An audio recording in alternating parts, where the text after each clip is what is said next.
Assalamualaikum warahmatullahi wabarakatuh. Apa kabar kalian semua? Semoga sehat selalu ya. Hari ini kita akan membahas sebenarnya apa sih syarat cuti ke Indonesia. Ini nggak cuma untuk TKI saja ya, tapi untuk semua warga, entah warga negara Indonesia ataupun warga negara asing dari berbagai negara. Pokoknya kalau kalian ingin memasuki wilayah ke Indonesia, kalian harus menyiapkan beberapa dokumen, oke? Untuk yang pertama, kalian sudah tidak diwajibkan melakukan tes PCR, tetapi kalian juga harus mengkonfirmasi karena beberapa maskapai atau pesawat masih mewajibkan untuk melakukan tes PCR. Biasanya sih untuk maskapai yang agak gede ya, maksudnya perusahaannya gede gitu, biasanya milik pemerintah. Kalau di Arab Saudi itu pesawat Saudi Airlines itu rawan sekali untuk diminta untuk tes PCR. Untuk syarat yang kedua, kalian diwajibkan untuk mendownload aplikasi Peduli Lindungi dan juga mendaftarkan diri di sana. Cukup di-download dan didaftarkan saja tanpa e-hack, oke?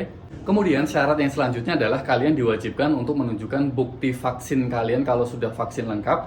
Itu minimal 14 hari sebelum keberangkatan kalian sudah vaksin, entah itu berupa kopian, kertas, atau bukti digital yang ada di HP kalian masing-masing. Jadi ada pengecualian, kalian tidak diwajibkan untuk menunjukkan bukti vaksin kalian itu apabila kalian di bawah 18 tahun. Kemudian petugas pemerintahan, misalkan pemerintahan dari luar negeri ke Indonesia itu nggak perlu. Pengecualian yang terakhir itu warga negara dengan alasan medis, misalkan warga negara tersebut sakit atau apa sehingga tidak diwajibkan atau tidak boleh divaksin, nah itu nggak perlu nunjukin bukti vaksin. Untuk teman-teman yang belum divaksin lengkap, kalian akan divaksin lengkap di Indonesia setelah menjalani karantina. Sebenarnya kita diharuskan untuk mendaftarkan atau memasukkan bukti vaksin kita dari luar negeri ke aplikasi Peduli Lindungi. Tapi kan sering error, jadi kayaknya nggak perlu. Bukan kayaknya sih, emang nggak perlu. Kita cukup nunjukin bukti vaksin kita aja, entah itu kertas ataupun yang ada di HP. Karena waktu cuti kemarin juga aku biasa-biasa aja, ketika masuk mall diminta mana bukti vaksinnya, tinggal tunjukin aja gitu. Oh ya, untuk teman-teman yang sudah pernah terinfeksi COVID-19, itu kalian juga tidak diwajibkan untuk menunjukkan sertifikat vaksin, tetapi harus membawa surat keterangan medis dari tempat kalian bekerja, misalkan dari luar negeri mana gitu kan, tapi harus disertai dengan bahasa Inggris. Kemudian setelah kalian nyampe di Bandara Indonesia, itu kalian akan dicek suhunya. Kalau kalian menunjukkan tanda-tanda demam atau suhu tinggi, kalian diwajibkan untuk melakukan tes PCR ulang. Tapi kalau dicek kemudian tidak diharuskan menunjukkan tes PCR, ya kalian bisa langsung aja pulang. Lah, untuk teman-teman yang diwajibkan untuk melakukan tes PCR ulang di Jakarta, kalian harus menunggunya di karantina atau di hotel.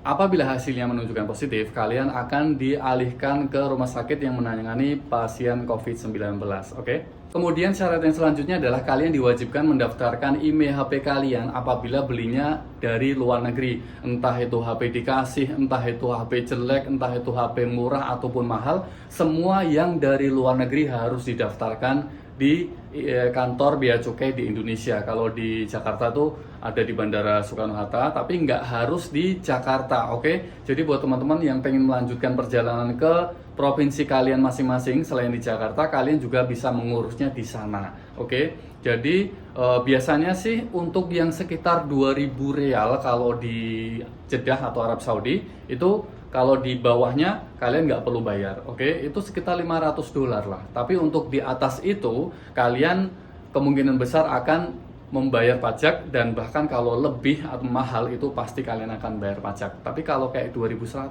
2.050 real itu kayaknya sih enggak, karena HP ini juga kemarin waktu itu enggak ditarik karena sekitar 2.100 atau 2.050 real lah gitu. Kemudian syarat yang selanjutnya, pasti kalian sudah memiliki visa cuti ataupun visa exit. Untuk yang dari Arab Saudi, kalian tidak perlu membawa visa tersebut karena itu sudah sudah terkoneksi di bandara ketika kalian menunjukkan paspor. Jadi visa kalian sudah terdeteksi di sana. Tapi kalian juga bisa melihatnya di Absir sih ya.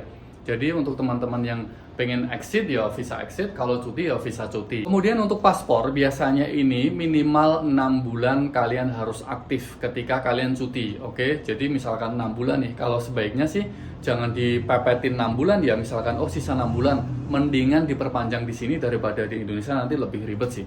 Untuk yang exit, kalian tidak diwajibkan untuk minimal berapa bulan paspor kalian, iqomah kalian, itu nggak diwajibkan. Kalaupun kalian tidak punya paspor, atau paspor kalian sudah expired, kalian bisa menggunakan SPLP. Biasanya sih untuk teman-teman yang exit mandiri sih ya. Oke, untuk saran yang terakhir, pastinya kalian sudah memiliki tiket ya. Tapi saranku jangan beli tiketnya terlalu mendadak ya. Kalau kalian beli dengan uang kalian sendiri, kalau dari majikan lah bebas. Tapi biasanya kalau majikan juga terlalu mendadak, mepet-mepet gitu, mereka juga nggak mau bayar mahal sih. Jadinya untuk teman-teman yang pengen cuti harus dipersiapkan tanggal berapa cuti, harus jarak sekian hari itu harus sudah punya tiket sih, udah beli tiket lah kayak gitu. Oke, terima kasih hari ini sudah bersama dengan saya. Semoga informasi ini bisa bermanfaat ya. Ingat, apabila kalian hari ini mendapatkan informasi yang bermanfaat dari channel ini, jangan lupa untuk like, share, dan juga subscribe. Terima kasih. Wassalamualaikum warahmatullahi wabarakatuh. Bye.